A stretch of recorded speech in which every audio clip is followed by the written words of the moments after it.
we're going to talk about directing actors tonight and my philosophy about that. There are basically three levels of projects that you might be involved in where you would be directing actors, and one would be very, very, very low budget, like web series and short films and small little projects where most of the actors would be your friends, people that you know or at your level or right around your level in the business. And those kind of people, you can schedule rehearsals and get to know them, go out for coffee and YouTube videos and Funny or Die videos and web series and fun things. And most of the people you'll be casting are friends of yours or friends of friends, people that you know, people that the people you know are recommending, and they're working deferred. And so you all can like go have pizza together, you can have rehearsals and lots of table reads and really work the stuff out and workshop it, as it were. The next level of project is where you're going to be working with a combination. You're at a level where you're paying your actors, you're getting some names or some working actors, some pros. Some of them, you still may know some of these people, but some of them you're not going to know at all because they're coming through an agent or they're coming through a manager or a casting director. They're people that are working level actors, journeyman level actors. These people are not going to be coming in for rehearsals. You're not going to be able to workshop it. They may do a rehearsal if you ask them nicely, but they may not be available to because they're working actors. So you may be catching them in between another job and they may be just getting off. Like one of the last films I did, Mr. Hopewell's Remedy, 2 of my actors were just coming off of other jobs and just getting ready to go into another job themselves. And they both had gigs the week before we started and the week after we ended. So they were both leaving my set and the very next day or the day after getting on a plane and flying somewhere else to go start their next job.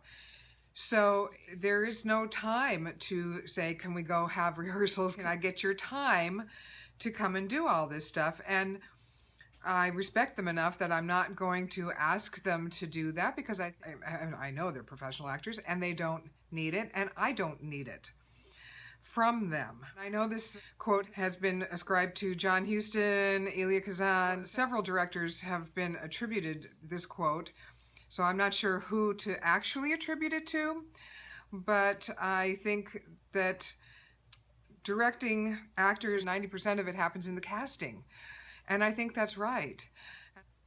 How could you possibly perform if you don't rehearse? Well, the actors rehearse on their own. That's their preparation. That's their job. Professional actors know how to prepare on their own, and they come in. Now, that doesn't mean that on the set we don't have rehearsal. Of course, on the set we have rehearsal. We come to the set, we come actually on the set where we're going to shoot, whether it's on location or on a studio lot or on a sound stage, and they see where we're going to set up the cameras and the lights and everything, and I put the scene on its feet and I see how the actors want to move around. I may give them a little direction of what if you walked over here, or what if you sat down here, or what if you got up and moved on this line or that line. But I want to see the actors put it on their feet and I want to let them feel it out in the space. I want to let them get comfortable with the space and each other and the lines and see what they bring and what they've prepared. I'm not going to micromanage their process. That's not my job. They have a process and they prepared, and it's not my job to tell them what to do. It's my job to see what they brought. I might fine-tune it, but I'm not going to micromanage it. And that's the difference, I think, between my process as a director and maybe some other people's process as a director. Because I know that there are people out there who think that you should micromanage the actor's process from every level on up. But I'm going to tell you, it's been my experience anyway, that when you're working with professional actors, actors who work all the time, actors who are working on a series as a series regular, actors who are working in films as like major characters. One of my last films, the guy was in Dumb and Dumber 2 as a major character. Obviously it wasn't Jim Carrey or Jeff Daniels, but if you look on the credits, he's like fourth name down, which means Jim Carrey, Jeff Daniels, somebody else, and him in the pecking order, okay? So he's pretty high up in the pecking order. And I'm not going to have him come onto my set and say, now, here's how I want you to say this line, and then here's how I want you to say this line, and then here's how I want you to say this line. No. How do you suggest an actor approach the table read? Should we do a flat reading? Oh, no, no, no. You create a character. That's your job as an actor. You come in with choices. You come in with a fully fleshed out character. Fully fleshed out. You read that whole script. You come in with relationships with all the other characters that you have relationships with. A fully fleshed out character, all your choices made. And then if, as the director, I feel like, well, maybe you didn't quite understand your relationship with this character exactly the way that I understood it, then I might just fine-tune your performance a little bit. I might come to you and say, let me tell you how I see the relationship with this character. I think you're close. I think you're really, really close. But if you just think of it this way, and then it might just adjust your thinking like a millimeter, just the tiniest bit. Because I started as an actress and have studied a lot of different disciplines, it's easy for me to communicate with actors because I'm not going to give them results-oriented direction, first of all. I'm not going to say, I want you to be sadder. Could you give me a little more blue? Or something that just doesn't make any sense at all. Some kind of direction that I've gotten before, I'm going to tell you, like, I've gotten some direction that I almost wanted to look at the director and go, really? Like, I don't know how to do that. I'm an actor and I'm smart, but I don't know how to do that. I'm sorry. Yeah, it's like, could you just be a little more pink in this scene? And I'm thinking, pink? What the hell does that mean, pink? What do you want me to be like red in the face pink? Or do you want me to be like girly? You want me to be more girly? Is that the kind of pink you're looking for? I don't know what you want. It's like, what? Okay. So, but people get these concepts in their mind and they think they're making sense. And they're not making sense at all. Okay, so I'm not going to direct you. Like, if I'm going to give you a piece of direction, first of all, by the time I've spent 5 minutes with you, I have a really good idea of where you've studied and what techniques you've studied, what school of acting you have been to. So I'm going to be able to talk to you in the language that you understand, whether it's Meisner or Strasberg, whatever school that you have studied. I'm going to have a really good idea of what that is so I can come in and speak your language. That's the first thing. So I can give you a direction that comes a little closer to being able to be understood by you. And secondly, if I know that you want to know what the intention is, then I'm going to give you the intention. If I think that you want a little more character background, I'm going to give you a little more character background. If I think you want a little more relationship, I'm going to give you more relationship. Whatever it is that I think is going to get you closer to what I want, that's what I'm going to give you. And God forbid, I am not going to do it in front of everybody else. That, I think, is the worst thing you can do for an actor. Now, first of all, let me be really clear. I don't think that actors are these little delicate hothouse roses that everybody seems to think they are. They're people like everybody else. I don't think they have to be treated like the most delicate piece of cut glass that's ever been created, the thinnest, most delicate piece of cut glass that's ever been created. But they do have to be treated with respect and like a human being. So if I have something to say to you by way of a note or a piece of direction, I'm going to take you aside privately and we'll talk. We'll just talk. I'm not going to be from halfway across the room, that was shit, or, oh my God, I would never, ever do that. Oh, no. I mean, what a way to create a horrible atmosphere on the set. And the one thing I know as we're filming is that when I call cut, I know that the first person that the actor looks at is me, because I'm the director and they're trying to gauge, did I like it? Did I not like it? So when I call cut, I'm right there with them. I never leave the set. I know a lot of directors go back to Video Village, wherever that may be. Sometimes it's very close, and sometimes it's in another room, and sometimes it's very far away from the set. I don't go and direct from Video Village, and I don't stay at Video Village and watch from there and direct from there. I stay on the set, and I know my DP doesn't necessarily like this, but I stand right next to my DP and I watch on his monitor. And often they'll get me a separate monitor, like a handheld monitor to watch from, so I can stand right there. How do you deal with those that are prima donnas on the set, those that are hard to deal with? I've never had anyone hard to deal with on the set. The captain never leaves the ship. I don't believe in it. I've never had a situation where the shot was so difficult and there were so many people in the room that I couldn't be there on the set.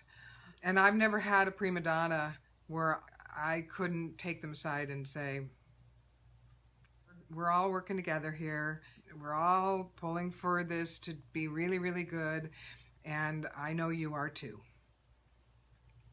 And then they just calm right down. And I stay right there. Obviously, I'm watching the monitor because that's what's going to end up on the screen. Okay, and I want to see what's going to end up on the screen. And I want to make sure that I'm watching the performance that's going to end up on the screen. But the minute I call cut, I look up at my actors because I want to interact with them and let them know that I'm there with them, that I'm watching them, I have their back, I'm right there giving them feedback. And if they were awesome and we have to do it again for a technical reason, I let them know that we're doing it again, not for them, but for a technical reason. And if it's for them, then I will come over to them individually and let them know why and give them whatever direction, if I want a little more energy or I just want to pick up the pace or whatever it may be, or I just want something for safety reasons. It was perfect, but I want it for safety reasons. I tell them that too. And it's always worked well for me to do it that way. How often do I record a rehearsal if I have them? I always have rehearsals on the set. I have never had rehearsals outside of shooting. I've never had to have rehearsals outside of shooting. I've never worked on a project that hasn't had name actors attached to it who were not available to come to rehearsals. So I will take that back. I have rehearsed with actors individually. I had one piece where I had an actor, he was not the name in the piece, but he had a very major part in it, and he had to play a dual role. He had to play an American and a Brit. He is British, and he had to play a deep cover spy who was, in his deep cover persona, was American, but he was really a British MI6 agent. And he needed some help differentiating the two personas and really locking in what those two personas were going to look like. So I rehearsed with him privately as the director, 2 or 3 rehearsal periods before we shot. But general rehearsals with the entire cast, I have never done that because every project I've done has had name actors attached to it, and those name actors just aren't available to come and rehearse. They're busy and they're working. And they don't need it. Let me just disabuse you of the idea that you have to micromanage their process. These people work all the time. They come fully prepared. The only thing you might have to do as a director is little tiny tweaks to their performance, only because you have the overview of the entire project and they just know their character, and they may not have the same vision of the entire project that you do. And it's awesome to work with pros. That's how I direct actors. And here's another little tip. If you're working with 2 actors in a scene together, or 3 or more, but I always do this, always, if I can. If one of your actors is less experienced than the others, this is a really good tip, guys. If one of your actors is less experienced than the others, shoot their coverage last.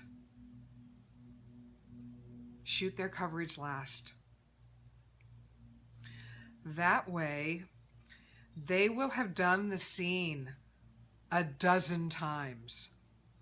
At least a half a dozen times, but probably closer to a dozen times, what with your master coverage and your over the shoulder, your single on the other actor or actors, and then by the time you turn the camera around to get their single coverage or the over the shoulder on them, you've shot that scene probably 8 times, 10 times at least, which has given them time to rehearse their lines, really get into character, really get comfortable with the scene, with their lines, with their character, and with the other actors. If they're at all intimidated in working with these name actors that they've never worked with before, it gets them comfortable working with these actors, working the scene over and over again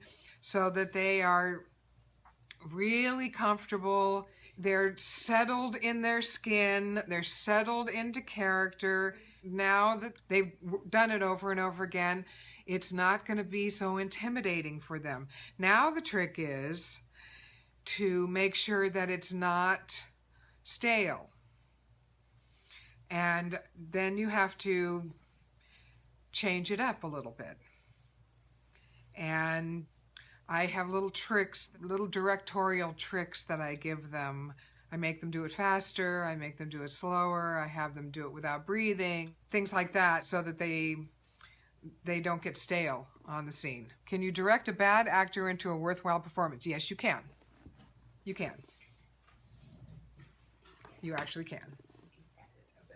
You can, my husband's sitting over there saying, you can re-edit a bad actor into a worthwhile performance, but you can also direct a bad actor into a worthwhile performance as well. Yeah, you can direct a bad actor into a good performance. You just have to know what you're doing.